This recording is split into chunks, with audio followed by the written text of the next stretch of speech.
It's a good tuna, but I think I paid too much. I always wear my mask and wash my hands after going home. I am the king of the ring. Welcome to the Japan What Podcast, episode 201. And I am your host, Matthew PMBigelow.com. And I'm coming at you from the Aizumicho Studios in Shinjuku, Tokyo, Japan. The armpit of Asia. Covering Japan Society 5.0, AI market trends, rising conflict in the Indo-Pacific, migration, depopulation, and the supply chain wars. We thank you for coming along the adventure that is today's show. Don't know about you, but keeping busy out there? I don't know. What does it even mean? What does being busy even mean? As the person listening to this is like, yeah, I'm actually quite busy. Thank you. Yeah, we're all busy. And if you're not busy, you're faking it because everybody's busy. That's what we all say. Are you a busy guy? Oh, yeah, you know. That's how I like it. We're going to take a look at a few things for today.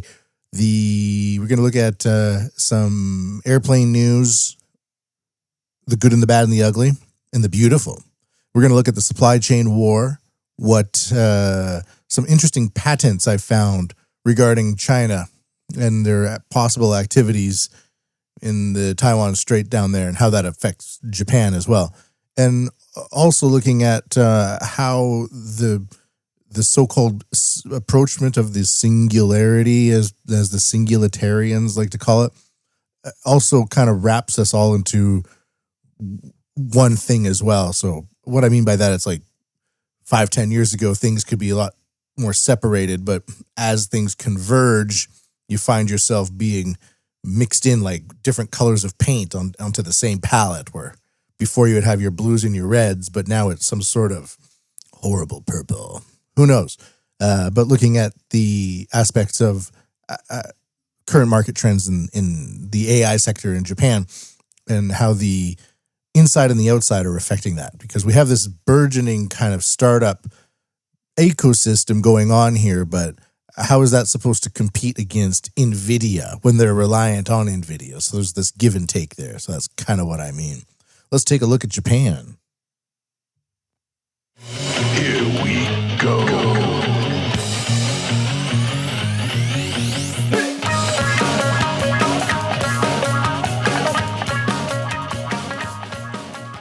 So Japan wants to be the house of infinity tourism, and it's affecting everything we do here. Tourists are everywhere all the time, and sometimes they're friendly, sometimes they're not. They do bring their social mores with them.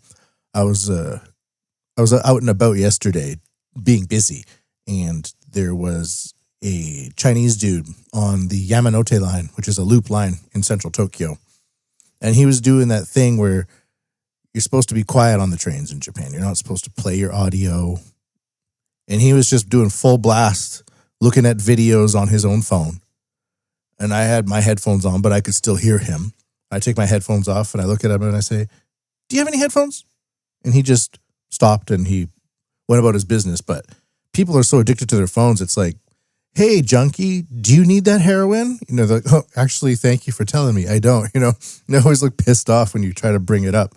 But there's this constant now just stream of kaleidoscopic mores where it's all trying to blend in together, but sometimes things don't mix well. As Michael Yon likes to say, not all of the fish get along in the fish tank. You'll wake up in the morning and some fish will be gone, or some just won't mix, or the old cliche, birds of a feather like to flock together. So there's that, but there's these new flight routes that go over Tokyo, like right over the city center and everybody's houses. And this started up during COVID, where between like 3:15 p.m. and 6:15 p.m., you'd have like 500 planes, it seemed, go over the city, but it was during COVID. Nothing was going on there, but it seems that they were keeping those routes open for the infinity tourism that they were banking on. And this is coming to us from ANA Place's mega order of 77 new jets We're recording this on February 28th, the last day of February 2025, and this was published on February 26th. Japan's biggest and I'm getting it from japantoday.com, and it's from AFP, Agence France Presse. Japan's biggest airline, ANA Holdings, announced Tuesday it will purchase 77 new aircraft from Boeing, Airbus, and Embraer to replenish its fleet in order to serve growing passenger demand domestically and internationally. The order will be valued at a total of 2.1 trillion yen at catalog prices before discounts. And the mega order is done in anticipation of future growth in passenger demand. And this will be achieved by renewing the fleet that was suspended due to COVID-19 and placing additional orders for new aircraft. From Boeing, which has had its issues, they seem to be falling out of the sky like shooting stars in their death throes.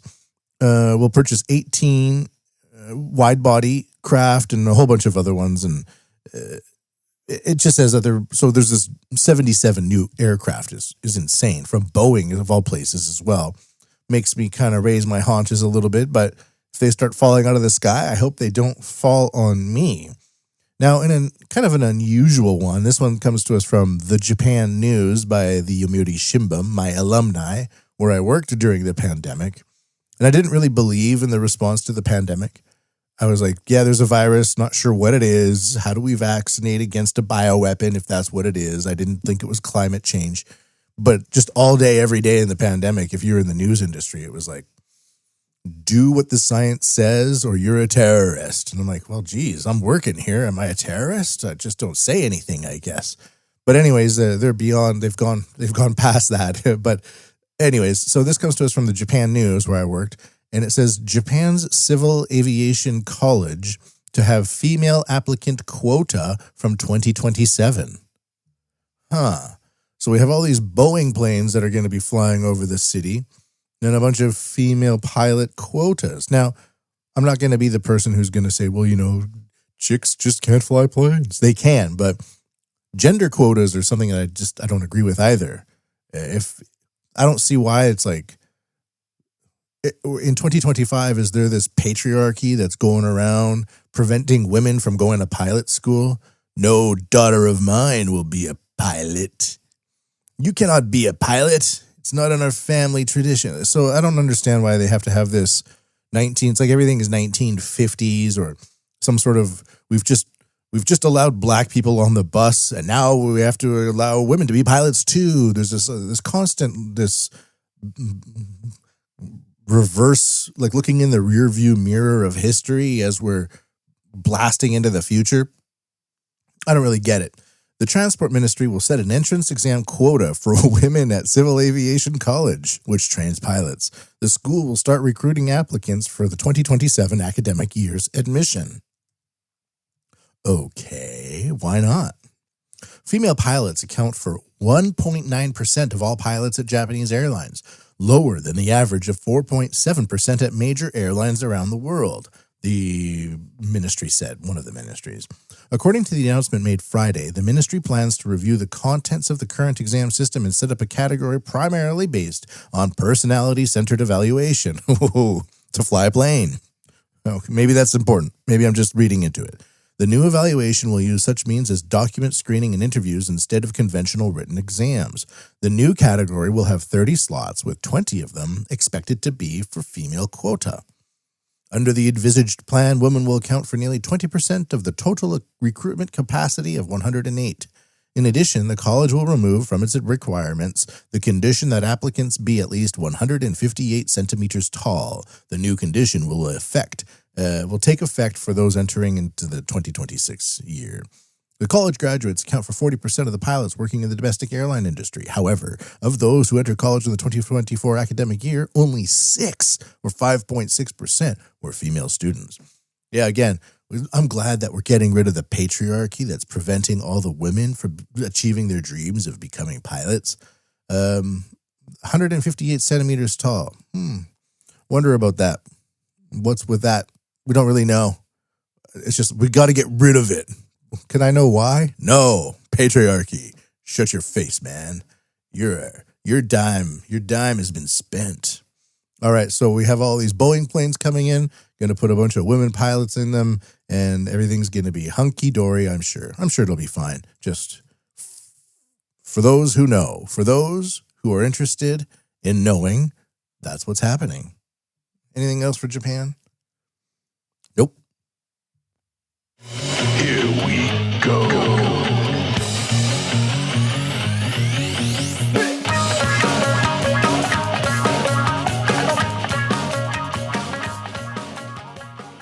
Quotas. What the hell? Who's in charge over there? Let's take a look at the supply chain wars.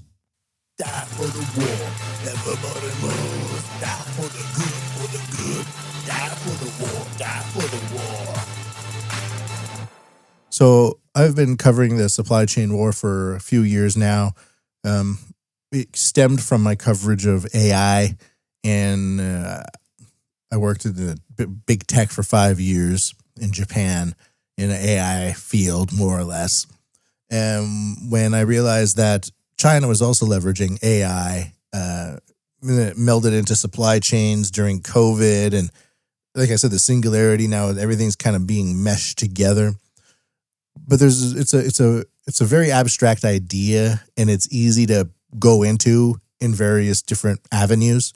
It's not exactly a 2 + 2 = 4 thing, the supply chain wars, because you have wars and you have supply chains, and sometimes the wars exist because of the supply chains, or sometimes people are at war for the supply chain, and it's all kind of linked together in a way. I learned that from Richard Branson, the guy who was at Virgin. Remember the Virgin label with the red hot air balloon? And he was like a hippie capitalist, but he said, he was like a CD guy selling music, and then stores, and then shipping, and then trains. And he just said, well, one thing connects to another. And once you realize that, blah, blah, blah, blah, blah, he becomes this really rich guy. I'm not planning on that because I'm not good with money at that level. And I'm also not interested in, I guess I just have no real cutthroat ability to look at the markets and go in and be an entrepreneur and swashbuckle my way to the top.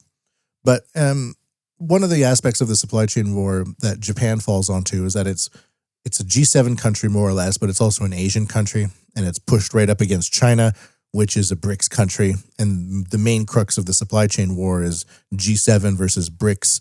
And this can be for supplying armaments. It could be for actual supply chains. It could be for using the dollar versus the renminbi, or bartering, which is what BRICS countries now plan on doing with each other. Maybe they don't want each other's currency for goods. Maybe they would just, like, one example was Cote d'Ivoire or Ghana exchanged a bunch of cocoa beans, like tons of cocoa beans, for Chinese telecommunications equipment, something like that. So a bartering system.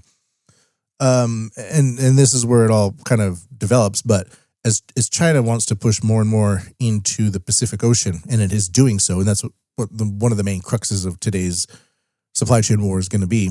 And I got a doozy for you, actually. I got something no one else got.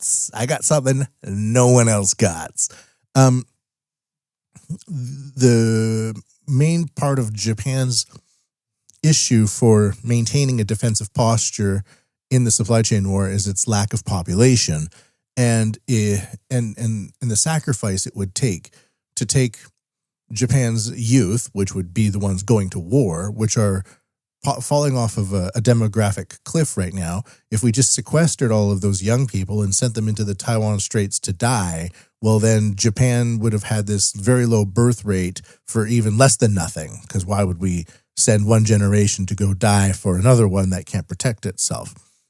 Japan has all these little islands connecting it from the main island down to Taiwan there, and it's called the Nansei Island Chain, or I just like to think of it as like Okinawa going into Taiwan there. And China's been pushing into these territories quite a bit, into the territorial waters, dropping off buoys, violating water space, or sometimes going into airspace as well. And stationing ground troops there, or troops there all the time, would be almost impossible. And my idea is these little islands need arrays of automated equipment, laser arrays for optical defense. Like something's getting too close to the island, you just light them up. That's a deterrent. If you go to this island, we're going to light you up. Drones as well, weaponized drones, or even surveillance drones. And of course, missiles or ways to, launch torpedoes at ships threatening to come abroad onto your shores. And that just kind of says FAFO. It's a defensive posture called FAFO. And this is kind of picking up a little bit in some news publications here. And the first one we're going to look at today is from trafficnews.jp. And it says, new images of high-power microwave weapon released. On January 30th, 2025, the Defense Acquisition Agency announced that it had revamped its research and development brochure, which outlines its research and development projects. In the brochure, the agency unveiled a new image of high-powered microwave weapon, or an HPM. I'll be posting pictures of this to MatthewPMBigelow.com. That's MatthewPMBigelow.com. If you want to see the microwave weapons, go there. Drones are currently wreaking havoc in fighting in Ukraine, and the Ministry of Defense believes that drone swarm attacks, in which large numbers of drones work together to launch attacks, will become a future threat. They already are. Because drones are relatively inexpensive, there are issues with the high costs involved of using conventional air defense systems to deal with them. This is like a different type of war of attrition, where one side sends a swarm of $500 drones each, and maybe it's a total of $30,000 or $50,000 worth of equipment, and the other side blows them up with missiles or guns, and they waste millions of dollars, and also potentially impacting their resupply efforts as well. So that, as well as it's a type of financial, financial warfare. Yes. I'm trying to remember the word I just used for attrition. It's like a fiscal attrition. Let's call it that. For this reason, a new air defense system using low-cost directed energy weapons is becoming necessary. Directed energy weapons can instantly attack multiple targets and are cost-effective. The joint research will be carried out at a test facility in the United States, and a prototype high-powered microwave generator has already been created, and the experiments are being conducted to counter drones in the future by making it more compact and increasing its output. It seems the device could be installed on trucks, ships, aircraft, and so on. So a lot of the drones are not very resilient. So if you can have a microwave beam that's powerful enough to either disrupt the electronics, or I've even seen some cases in using light as a directed energy beam to melt sort of like the plastic components in the rotors or something like that. And once you melt it a little bit, the rotor starts wobbling and then it's rendered useless. It can't be used in a swarm as it's intended.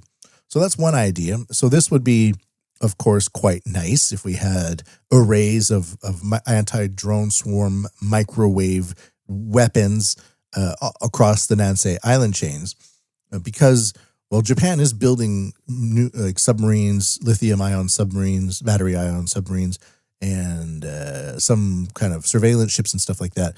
If you listen to the last week's podcast, something like in 1 year, China is making 250 ships. So the only kind of way to counterbalance that is not with the production, which we would have to ramp up, but with automated versions of deterrence.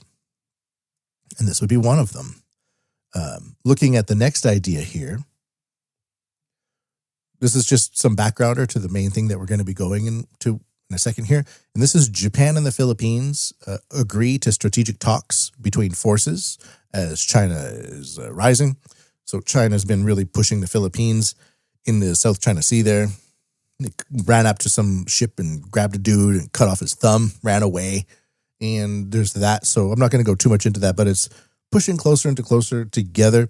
I know that Japan plans to kind of donate some equipment or loan some equipment so that the Philippines can possibly fight back against the Chinese. And Philippines might be able to with their ground forces because they're tough.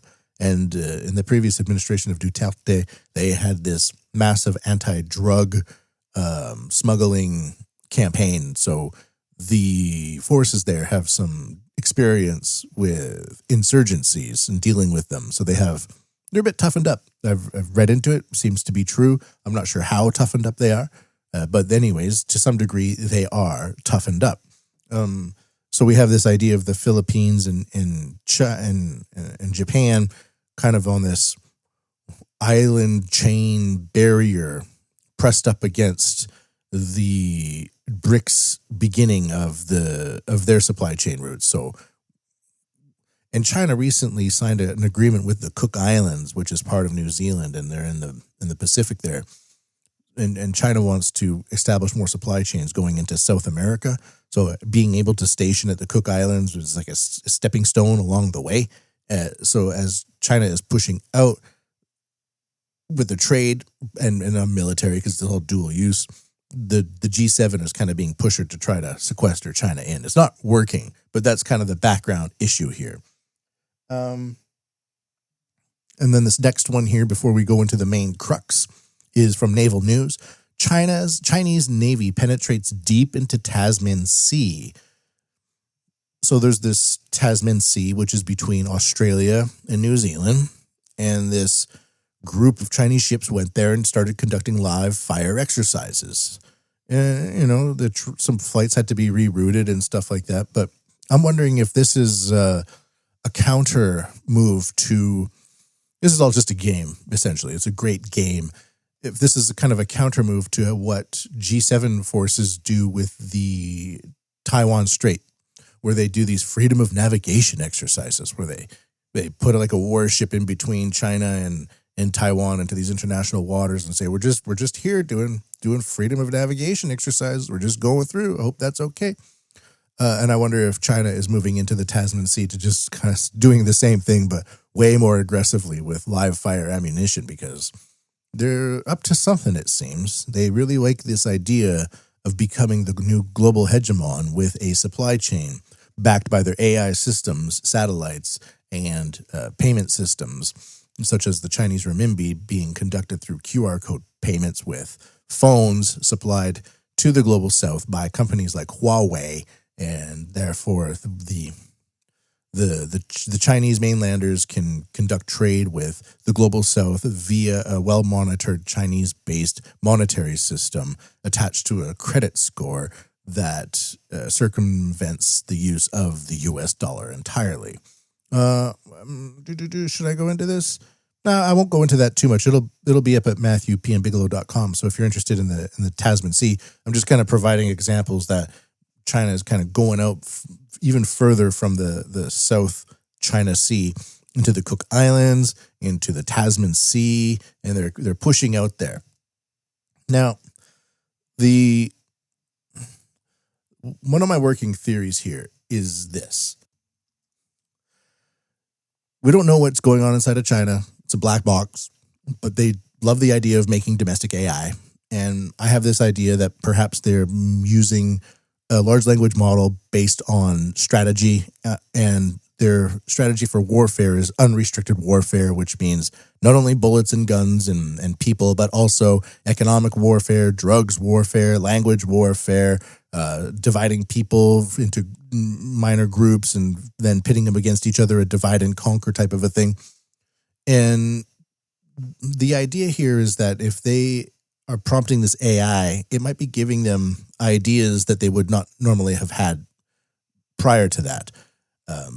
Because the aspect here for like the chess AI that beats human players, or the Japanese version of chess called Go that beats Japanese players, is that these AIs will make a move that seems like totally random and crazy. But then 10, 15 moves later, that move was like a focal point for like a transition that led AI to win the game, essentially. So what if these military strategists in China are consulting like an unrestricted warfare-based large language model disruption algorithm? And that's why we have China moving into the Cook Islands or moving into Tasman Sea to project power, but then also conduct operations into the main focus area, which is the South China Sea, for its supply chains and the supply chain wars.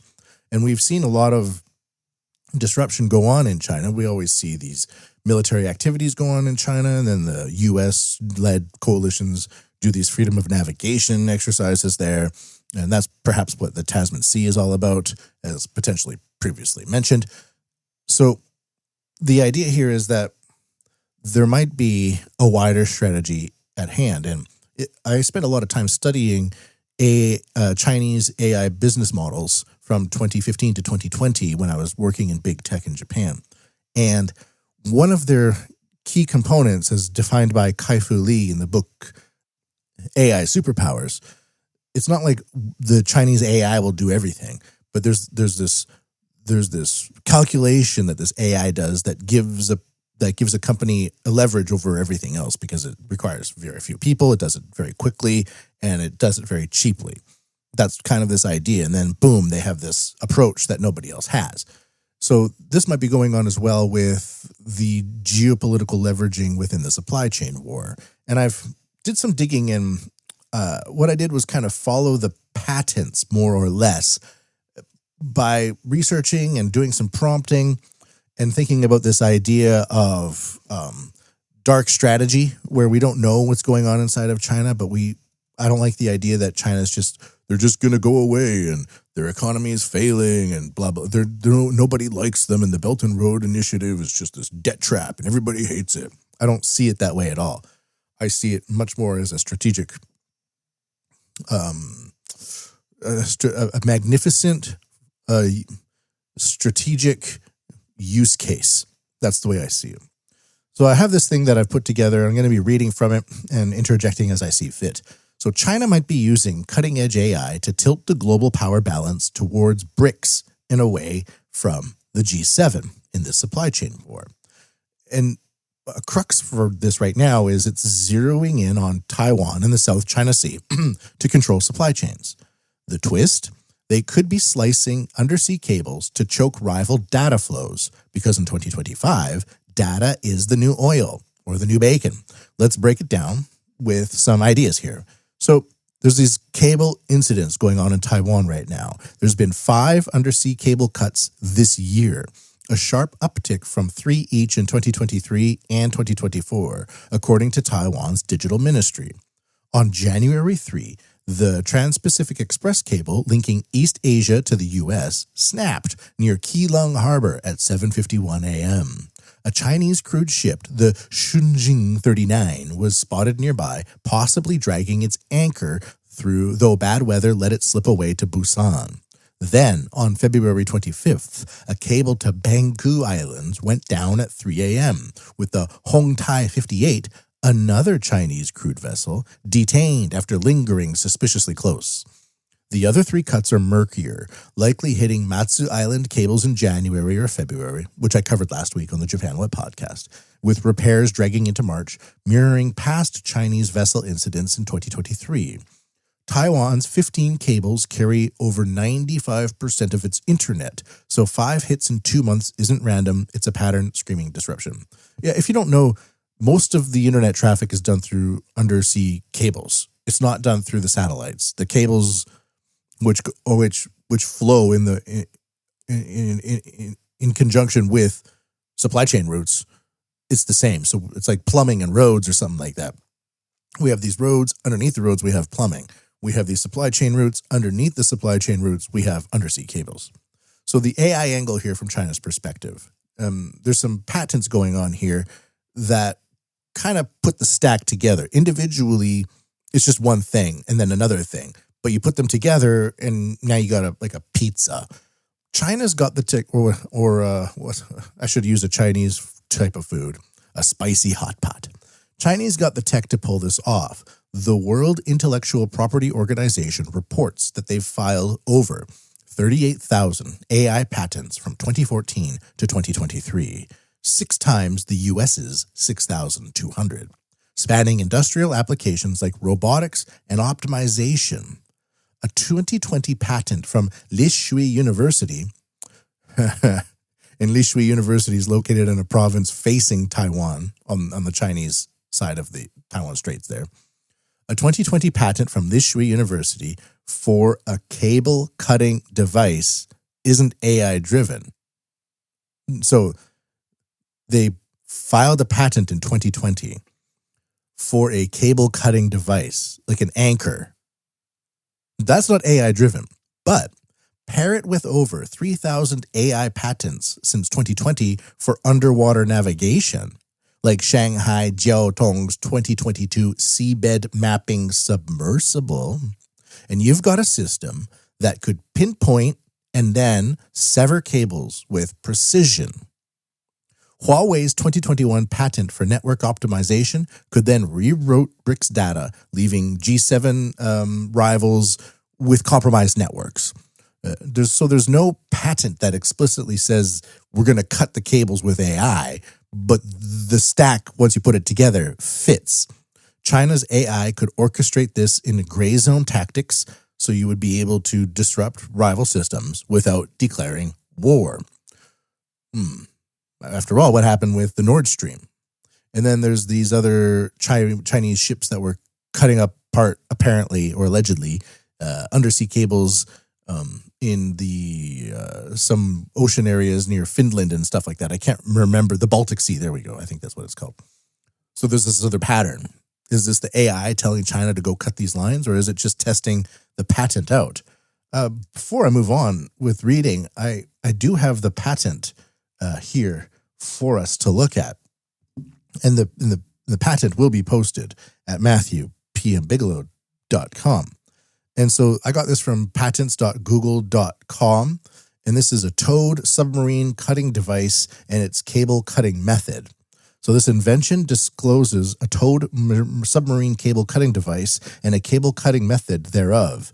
There is a need for a fast, low-cost submarine cable cutting device. The towing ring of the present invention is fixed on one end of the main rod, and the other end of the main rod is fixed with two wing plates. One side of the two wings is located in the symmetrical center line, and an anchor hook is fixed, and the other side is also fixed to the symmetrical center line. So it goes on from there, but basically it's like a giant hooked knife that you drag off the end of your ship, and then you locate where the cables are with the submersible, drag the ship over it, and bada bing, bada boom.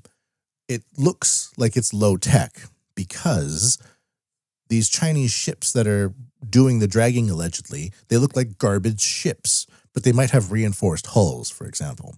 Or when they're working with AI submersibles, you have this advanced tech below the ocean line, below the sea line, below the water line, and you drag the anchor below the water line. It's this new type of invention that's built to cut sea cables. And so since 2020, when this application was filed, we have this sudden rash of sea cables being allegedly cut by these Chinese ships just going back and forth, dragging and dragging and dragging anchors everywhere. So is it a coincidence? Of course it is. What else would it be? So why is Taiwan and the Chinese Sea such a focal point? Well, their supply chain gold mines. Taiwan's TSMC, that's the semiconductor manufacturing company, pumps out 90% of the world's advanced chips, and the South China Sea handles 80% of global trade. Cut Taiwan's cables, and you can disrupt G7 operations, and you might be able to then redirect cable flows via BRICS-owned cables. So then you could commandeer the supply chain routes from the undersea cables perspective. Because there's basically 3 layers of the supply chain now. Or 4 layers. You could take space with the satellites, you could take air with the planes, ships on the oceans, and then the submarine cables below that. And they all flow in tandem with each other, more or less. So being able to commandeer data flows and then integrate it into your own systems while trying to commandeer more and more of the South China Sea's supply chain routes in the supply chain war makes nothing but sense. China dominates with 25,000 to 30,000 AI-related patents since 2020. This has to do with Huawei and ByteDance's logistics tweaks, and it's designed to pivot flows post-disruption. Russia has as well, just to back it up with BRICS, a 2023 satellite monitoring, and India has a 2021 port optimization filings and stuff like that. So compare that to the G7's 30,000 to 40,000 patents overall, led by the US and Japan, which includes Toyota's 2022 factory flow, which focuses on surviving chaos, probably as a result of COVID-19. and you kind of see that one side is angling to commandeer and the other side is angling to stabilize. So basically, China's goals at the moment to have a BRICS-led order challenging the G7, and with the supply chain ambitions, it makes sense that this might be one of those points in the wider scheme of things that seems maybe not so important at first. It seems like an innocuous thing, but it could be a focal point in a long-term stratagem to disrupt flows of information in the submarine cable lines from your rivals, and then provide more of these yourself for your own systems to leverage a system that seems more stable, more optimized, more futuristic, and more trustworthy than somebody else's that you're looking to disrupt because you want to put your own currency into everybody's phones and use it that way. So data's the lifeblood. Disrupt it and you shift the game. Die for the war, everybody moves. Die for the good, die for the war, die for the war. Yeah, make sure to go to MatthewPMBigelow.com and look at the, I'll be posting the photo of the, I'm looking at it right now. It's like a patent for this giant blade that cuts through the undersea cables. Like, why would you need that? And then why would you suddenly go do that? Jerks. It's a really jerky move. It's pretty direct though. It's okay. I see what you're up to, I guess. Yeah. All right. So let's take a look at Japan Society 5.0. The fourth industrial revolution will enable us to create a new society.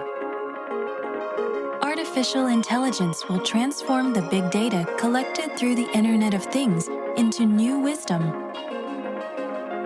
Society 5.0, a technology-based, human-centered society.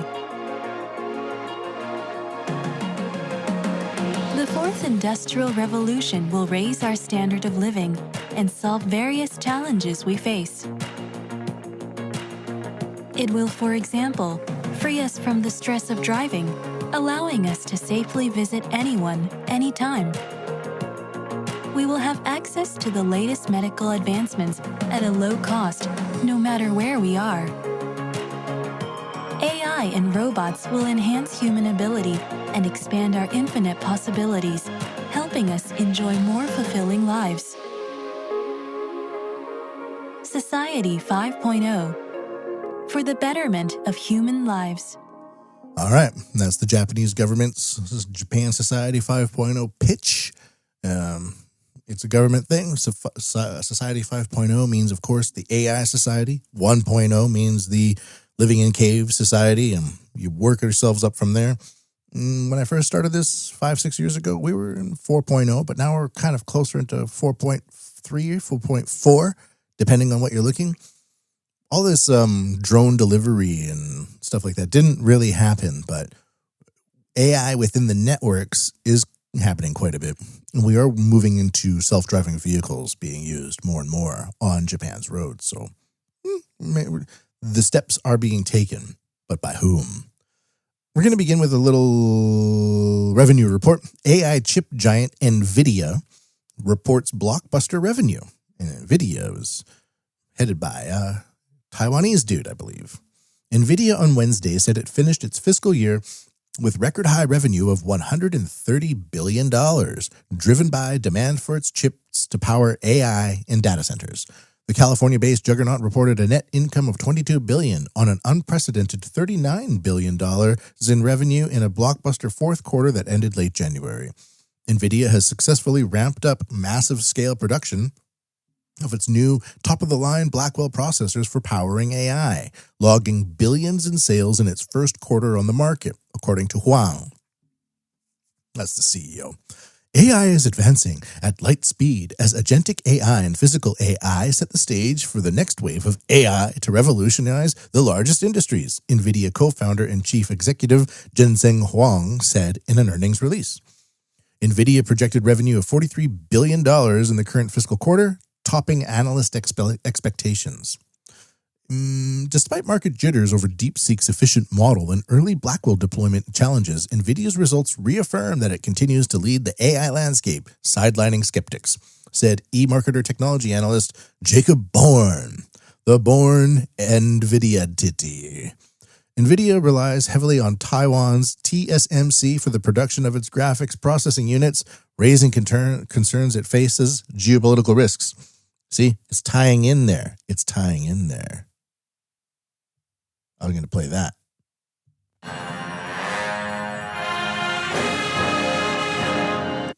So,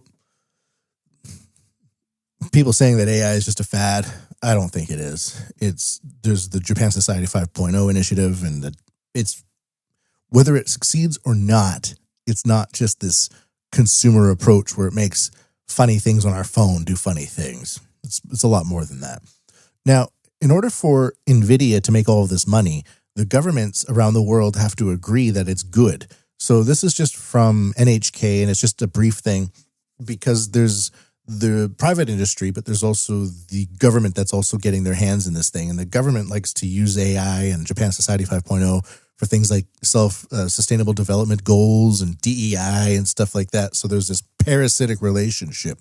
And I don't like the SDGs, DEI thing. It's just a giant waste of time. It's a fake job creator, and it doesn't really do anything. It needs to go, in my opinion. So the first face-to-face meeting at the Hiroshima AI Process Friends Group, which discusses the promotion and use of generative AI and the creation of common rules, began in Tokyo on the 27th. Director General level officials from each country are scheduled to discuss issues surrounding AI with a focus on whether it can be used safely. The Hiroshima AI Process Friends Group was established last year based on the Hiroshima AI Process, which aims to create common rules for generative AI and currently has 55 countries and regions participating. So it feels like this League of Nations type of thing where they meet and they say, well, we've had wars in the past and they're not good, so we'll just agree that wars will never exist.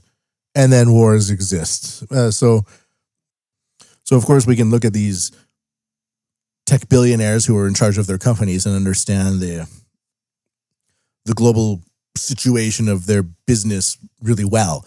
But when we kind of when they meet with their government counterparts, most of these people are just policy wonks, or they were installed because it was their time to reach a certain level in government and they've never dealt with AI before, but they have like this 1950s science fiction version of it rattling around their heads because they've never built a company or anything up from the ground level. So there's like this disparity that goes on between them. But in order for AI to pass all of the regulatory issues that it faces, such as with self-driving cars and the rest, they need to get approved by the government. So there's this weird relationship between the two.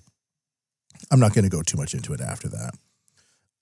Next, the latest Chinese IT trends, and we're going to look at dark factories. Dark factories are spreading. This comes to us from takamino.hatenablog.com. It's originally Japanese, but it's looking at Chinese IT trends because Japan is becoming more reliant on foreign tech to power its own Japan Society 5.0. It's kind of a shame. Dark factories are spreading. These are just unmanned. Anshan Mining has started operating a dark factory. It is a fully automated factory where no human workers are working. Until now, dark factories have been widespread in the manufacture of home appliances, but it is extremely rare for a mining factory to be fully automated. Anshan Mining is also automating other factories. Xinhua, the Chinese government news agency, reported. Anshan Mining in Anshan Laohong province has started operating the dark factory. People only need to monitor and operate the factory from a monitoring room, so there is no need to turn on the lights in the factory. Therefore, it's dark. Anshan Mining has invested a cumulative total of 6.29 billion yuan since 2021 to automate its iron ore dressing plant. And these pictures are the factory is pretty dark, and there's machines everywhere. And dark factories are spreading in the home appliance industry. Such dark factories are becoming commonplace. And Xiaomi's Beijing factory produces 1 million smartphones a year without any staff. Xiaomi's. I'm not sure what I said. Xiaomi is a smartphone producer. Xiaomi's Beijing factory produces 1 million smartphones a year without any staff. Xiaomi's Beijing factory produces 1 million smartphones a year without any staff. Isn't that nuts? Air conditioning manufacturer Gree is also automating its 70 factories around the world. And Galans in Foshan, Guangdong province, has fully automated production of microwave ovens, refrigerators, and other appliances. AI can also learn craftsmanship. There's all these other things that AI can do. So AI and dark factories. Now, I put dark factories into a Japanese search, and I came up with some as well. And it says Panasonic HD to launch AMR in fiscal 2024, laying the groundwork for unmanned factories. So this is Panasonic, another Panasonic, lots of Panasonic. Keysight Technologies announces 120 gigabyte high-performance bit error ratio test solution. And that's for it to becoming something to become a fully automated dark factory, from closed-loop digital twins to the metaverse. Omron president, factory automation business specializing in human-machine cooperation. So there are some like dark factories that are partially dark and some that aren't. But the darkness is expanding, just like in that movie with the flying dog. Yes, Timmy. Who's that? Unmanned factories with 3D printers lined up. China is emerging and steadily increasing its speed. A dark factory in China can make 10,000 shoe soles a day. China's startup develops unmanned factories using stereolithography 3D printing. Okay. So we can see that the dark factories are expanding. And this is also leading to other aspects of Japan, where we have Toyota to build autonomous roads and underground passages in Woven City. They're probably taking a page from a Chinese smart city being developed, where the aspect of the darkness or the dark factory here would be with automated cars that operate in tunnels underneath the city. So then you don't have to have cities with a mishmash of cars on the roads and people. You put all of the cars underneath the city in tunnels, and then you don't need to have parking lots, and you don't need to have all these roads, and becomes more like a walking city. And if you need to go somewhere, you take an elevator down into a tunnel, wait for a self-driving car to come along, and then zip underground through a tunnel and come up on another part of the city where you go to the surface layer and you don't have to worry about cars anymore. So Woven City is Toyota's test city, where they have this like giant amount of land that they weren't using. So they're basically making they're iterating a smart city. And they've been doing this for years. So on the 22nd of February, Toyota Motor Corporation unveiled to the press Woven City, a demonstration city under construction in Shizuoka Prefecture. The city will have roads dedicated to autonomous driving and underground passengers to help streamline logistics, and will test the city in a residential environment. Toyota will accelerate demonstrations that utilize the city by linking with transportation infrastructure. The completion ceremony for the first phase of construction was held on the same day, and Toyota chairman Akio Toyoda said, we can see the future of smart cities, or something like that. It's from the Japanese, so not sure what it said originally. So we can have the dark factory. We can also have the dark streets. So these areas that become more and more automated without any human control, they become dark. I guess our toilets are dark in a way. We don't really, like 100 years ago, we'd have to go dig an outhouse, and then go dig another one once that one got filled up. But now we have toilets, and we don't know how to make toilets ourselves. We don't really know how they work even. It just does the job for us, and it goes in the piping. So you separate the piping from the people, and now you have this idea of something becoming dark, but very convenient and essential for modern living. Perhaps the next stage of this is dark factories making air conditioners and so on. And then as well as dark road networks underneath the cities. There was another one that I remember from a few years ago, and this one kind of made everybody go, what? So Ericsson is a telecommunications manufacturing company from Sweden, I believe, and they're supposed to be like the European values, and Nokia as well, European values. And then Cisco from San Francisco in the United States is like, we're American values. But then it was uncovered that Ericsson completed smart transformation at its Nanjing factory. So Ericsson was building 5G device component manufacturing plants in China, then to sell to its European enterprises or clients or whatever. This is from a few years ago, but it says Ericsson has completed last month the 18-month upgrade to its manufacturing facility in Nanjing, China. The project, which cost an estimated 500 million Swedish kroner, has seen the company modernize every step of the production process at its Nanjing factory in preparation for the introduction of rapid deployments of 5G in China. So it's in 5G in China, but people are often kind of thinking like, well, how can you make totally robotic factories in China if you're a European company? There's this hypocritical aspect to it. I just thought I would throw it in there as an aside. Well, how long are we going here? Well, we got some time. So I was mentioning earlier that we have companies like Toyota, which are pretty good at doing this R&D and investment and build out and things like that. But for the most part, most Japanese companies now exclusively rely on foreign providers for their tech needs, almost always. And this comes to us from February 24th, but it says Japan's digital deficit hits a record of 6.5 trillion yen as U.S. tech reigns. So we have digital deficits. Japan's digital trade deficit hit a record high of 6.46 trillion yen in 2024, reflecting the dominance of services provided by U.S. technology giants. The size of Japan's IT deficit has more than tripled in the past decade, the finance ministry said. The ballooning imbalance can be attributed to Japanese companies being increasingly reliant on digital technologies provided by U.S. tech giants like Amazon, Microsoft, Google, and Azure. That would be it. And due to a lack of domestic alternatives. The digital trade balance includes payments for cloud infrastructure services, online advertising, and licensing.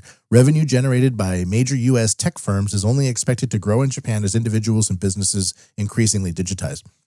I've even met some people who worked in the online ad space in Japan, and they were trying to develop these applications or apps for users for like real estate or something like that, and to have it really be like image based and have good precise images and big images where you could look at real estate and see the images up close. But this company was still kind of stuck in a 1990s or 2000s mentality where you had to have text everywhere and tiny little pictures because the pictures take up too much memory, and there's this digital divide going on in Japan right now, and it's probably just going to get worse. It's just going to get worse. Moving on.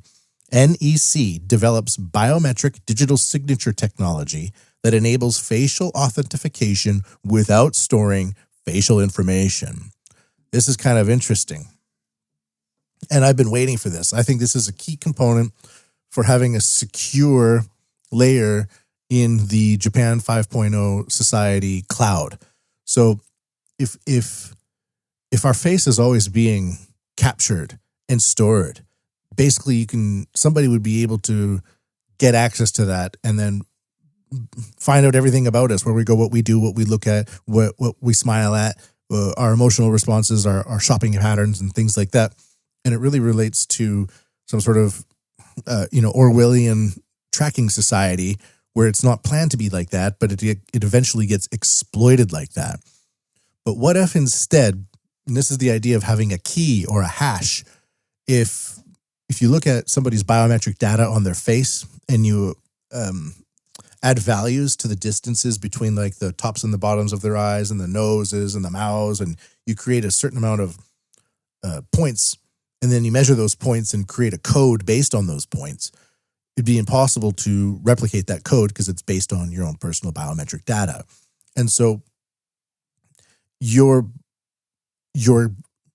camera would be basically matching your biometric data to a code in the cloud. And if you do something crazy, then that threshold would be triggered and the cloud would be able to take your code and send that code to the police, and the police could come and get you or look at you or come and ask you some questions based on where you are in real time. So instead of looking at everybody's face all the time and putting everybody's face into storage folders and tracking them all the time and with their gates and things like that, our biometric data would have keys or hashtags or codes that are logged in a cloud somewhere. And if we do something crazy in public, the camera would look at our face, and then because it's biometric data, it would be able to match the biometric data of that incident to existing biometric data in the form of a code in a cloud-based scenario, and then match those two things together.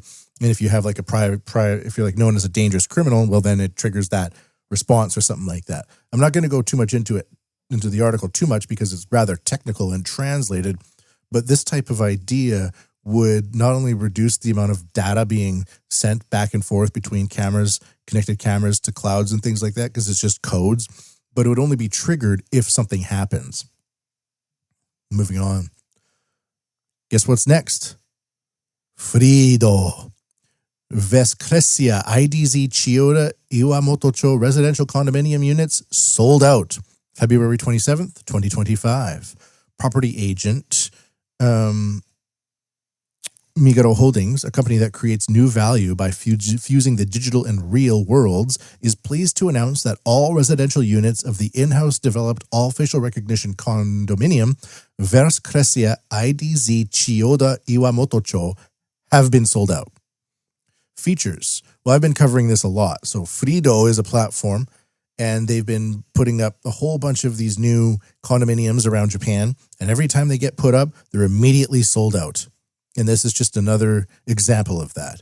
And what the benefit to the company DXYZ, which manages the Frido platform, is now you have entire buildings of people who purchased the condominium based on the fact that it has facial recognition and biometric security measures. Not everybody's into it, and I understand why. But people that are now have the ability to opt in by purchasing large-scale condominiums, which is, large scale just being very expensive. And now they have this idea where you have these people with lots of money who just bought something that has all this biometric data equipped reading technology into it. And now you can target those people with more and more services and more options to see what they would be willing to do with their face or their biometric data in a consumerist fashion. If you're interested in DXYZ, just listen to any other podcast and I go into it a lot more. 3 Japanese teens arrested over fraudulent mobile contracts aided by ChatGPT. So we have this idea where ChatGPT can help us with research for the good of humanity. And we can use it with ChatGPT. So to commit crimes. 3 male students, a 15-year-old from Shiga Prefecture, a 16-year-old from Gifu Prefecture, and a 14-year-old from West Tokyo, allegedly sold at least 2,500 mobile lines they illegally acquired, earning around 7.5 million yen or $50,000 worth of cryptocurrency.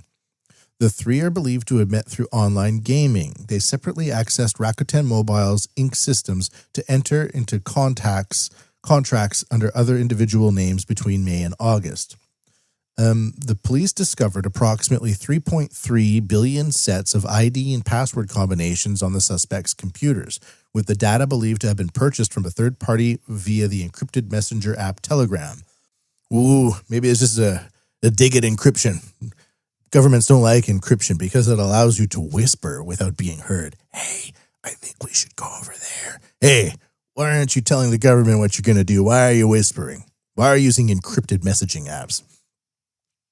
The three used a program that attempted to log into Rakuten mobile systems automatically. And where does it say Chat GPT? I'm just going to find it. GPT. That's it. It doesn't really mention it at all. Moving on to, so I just wanted to include that as Chat GPT being used for criminal activity with teenagers.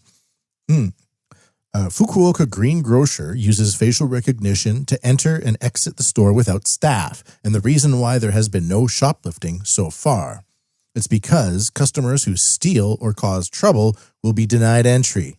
So to enter this Yaoya no Foster shop, that's the name of the shop, facial recognition is required on a smartphone device installed at the door. Customers face the front camera, and if recognized, a button to unlock the door appears on the screen, which they press to enter the store. Authentication is done with one person at a time.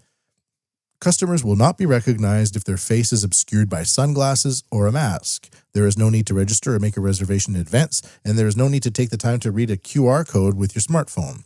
Recognized faces are stored in the system, and customers who steal or cause trouble can be set to no good authentication and denied access in the future. Unmanned gyoza stores began appearing in 2019, and their numbers have exploded during the COVID-19 pandemic, but they have been closed one after another due to a series of thefts. In contrast, Yaoya no Foster store has never experienced a theft since it opened. Matsuo, the owner, said the results of the introduction of facial recognition security. He said, I feel that it has a more deterrent effect than stores with only security cameras, he continued. We have been able to provide a wide variety of products at the store. There is no need to register as a member, so anyone can come and go as they please. On the other hand, AI can be used to identify individuals who visit the store. So if a customer turns out to be a nuisance or causing problems, they can be refused entry. It's highly convenient, and there's a sense of security that allows us to stock expensive products, said Matsuo. So high trust society, pretty good. They got nice melons. They got all sorts of stuff in there. So this is a case of AI and facial recognition being used to make things better. Just another headline here for facial recognition. Tiger Eye, which is a rival to DXYZ's Friedel, has strengthened security at the entrance to Square Hotel Ginza, operated by Solare Hotels. So it's just another facial recognition security system being used at a hotel. And Christie's first ever AI sale angers some artists. So Christie's, the auction site, has been selling art made by AI, and it's pissing artists off. They're so screwed. So that's like a whole bunch of kind of minor things that are kind of nice in a startup ecosystem. An AI service here, or a facial recognition store there, or a condominium goes up with some biometric data inside of it that allows you to unlock the door with your face and stuff like that. That was kind of getting big, but it's like not. It goes back to the deficit of Japan's digital deficit. These AI companies in Japan are outsourcing a lot of that income that they're making to American companies, providing them with digital services. It's not most of it coming from Japanese inventions. And as it's like a subscription service and things like that, they rely on these foreign flows into Japan, and they reimburse those flows with their income. So there's this ecosystem building up in Japan, but there's this constant suck out of Japan based on the amount of money that they're making, which would require them to pay more and more for the services that they are using from abroad. So it's nice that there's these little things, and they're making their lives better for greengrocers and things like that. But this comes to us from zerohedge.com. And this is just to kind of go back and contrast and compare the scale. So after reading all of those things, Chat GPT for some criminal stuff. What was it? The greengrocer, NEC providing a biometric key for the facial recognition stuff. It's nice, it's important, and stuff like that, but it pales in comparison to the overall scale globally. And this Zero Hedge article kind of indicates some of these things. I'm not going to read the whole thing because it's too in depth, but just to compare and contrast these aspects here. And it's pretty crazy. And this goes back to the idea of the AI agents coming in and affecting the future of work and so on. So let's just take a look here and get this ready. Okay, it's ready. Goldman Sachs projects that AI will automate about 300 million jobs within the next decade, while the CEO of Anthropic, creator of leading AI platform Claude, predicts that human-capable AI could replace 30% of human labor in just the next 2 years. That's why I'm freaking about those AI agents. Last year alone, 150,000 tech workers lost their jobs across major companies, many due to AI-driven efficiencies. That's still far from the projected 300 million jobs, or 30% of global labor being replaced, but it's where we're headed. Consider these details. JP Morgan's AI system, COIN, or Contract Intelligence, can process 12,000 commercial loan agreements in seconds, a job that would take humans roughly 360,000 hours. Morgan Stanley rolled out an AI assistant called Debrief for its 15,000 wealth advisors. It handles note-taking and meeting summaries, saving about 30 minutes per meeting. With around 1 million company Zoom calls a year, that adds up to 500,000 hours saved. Companies using AI for their marketing strategies have seen response rates jump by 40%, while cutting deployment costs by 25%. At Goldman Sachs, AI can now draft 95% of an IPO prospectus in minutes, a job that used to take a 6-person team weeks to complete. Mark Zuckerberg, who I think is a net negative on humanity, on a recent Joe Rogan podcast said that this year in 2025, Meta will have an AI assistant that works like a mid-level engineer writing code. To give you an idea of the savings, Meta has 15,000 mid and low-level software engineers making $175,000 to $260,000 a year. So on one side, cute, green grocer with the facial recognition thing. People can go in and buy some nice stuff and not have to worry about it. On the other hand,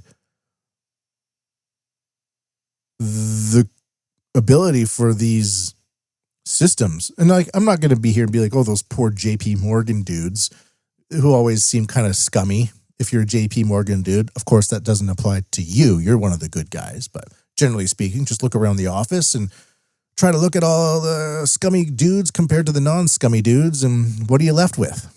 How many of each? Where's the pile? Where's the pile? But I mean, they make good money and they circulate that money. They buy real estate, they have families, they go on vacations, all these things. 12,000 commercial loan agreements in seconds. A job that would take humans roughly 360,000 hours. So we have this insane scale going on. And as the scale is exploding in areas of the world that are mainly English speaking for the time being, like the Americas, Japan is going to probably need to up its English game as well. Just saying it right now, it needs to up its English game because this is going to lead to more English, not less. If you're going to be a coder dealing with foreign systems and you don't have to code anymore, but you have to interact with this system in English, you're probably going to be dealing with English more so than not. So there's these ideas here. Just as a final thing, that's insane, isn't it? So we do have some AI agents being unrolled in Japan as well, but who knows if they're powered by ChatGPT or going to be powered by Grok. But we have an AI agent called Ali Agent, and they're going to have 4 AI agents released in advance to support sales and advertising and review operations. So this is for Japan, and there's a video here. I wonder if I should play it.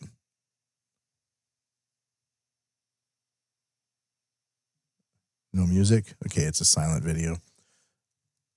And then we also have Asahi Town in Yamagata Prefecture collaborates with Denso to conduct demonstration experiment of AI-based pest detection and crime prevention detection. Basically, this is for bears because with the declining population, more bears are reclaiming their ancestral lands. And this basically has a camera with a horn on it. And when the camera identifies a bear, it makes the horn go and freak out the bear and make the bear run away. So again, it's the comparison here.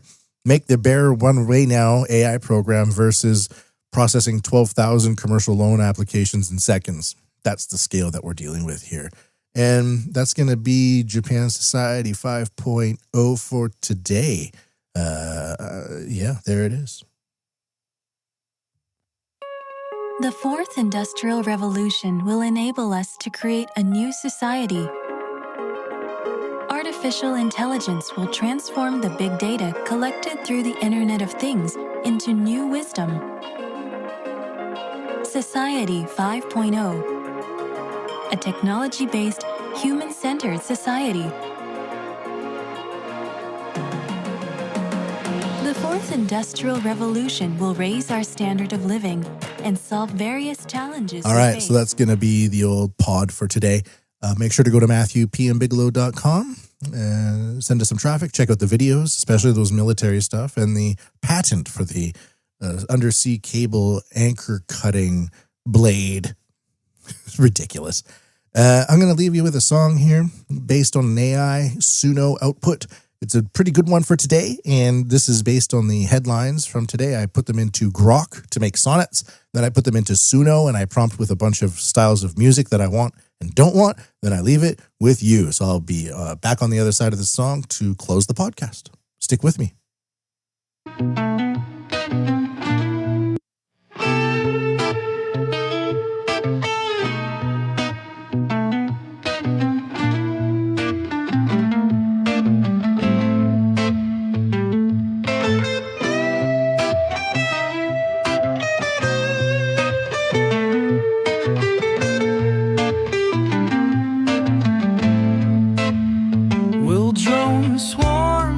Unleash a brutal weapon soon on forces too timid to stand their ground. Images jeer their doom, descends inexorable in war's grim sound.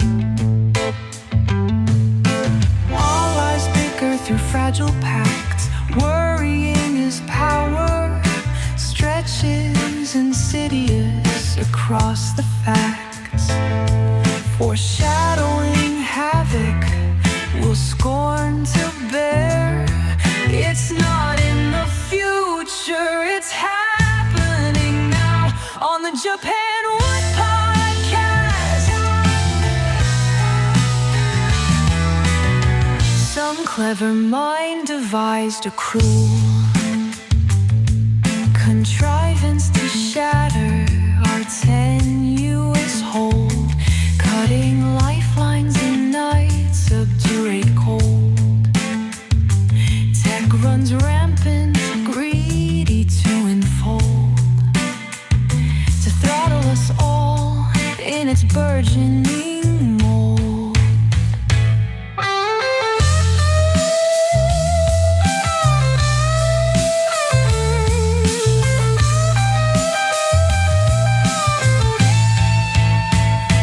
Factories fall to eerie silence now. Labor's rhythm ousted by machine disdain.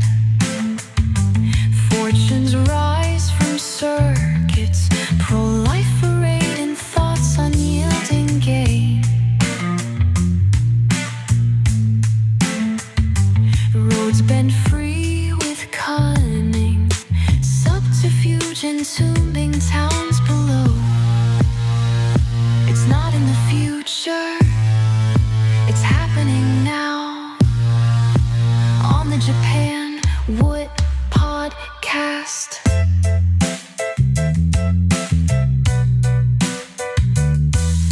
Youth bend tools to ethics, evasive in their fractured play, will reap a world too frail to stay.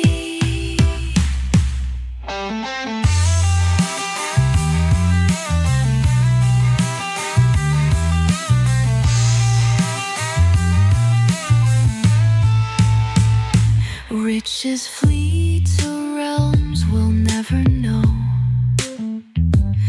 Peace unlocks doors, vacuous of human trace or care, halting theft with vigilance, unyielding in its stark glare.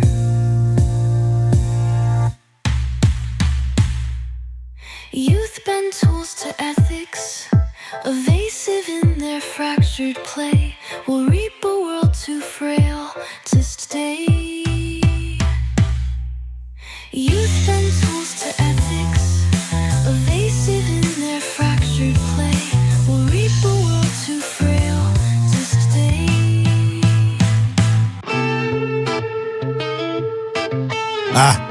All right, playing from the beginning again. So that's the song. I hope you enjoyed it.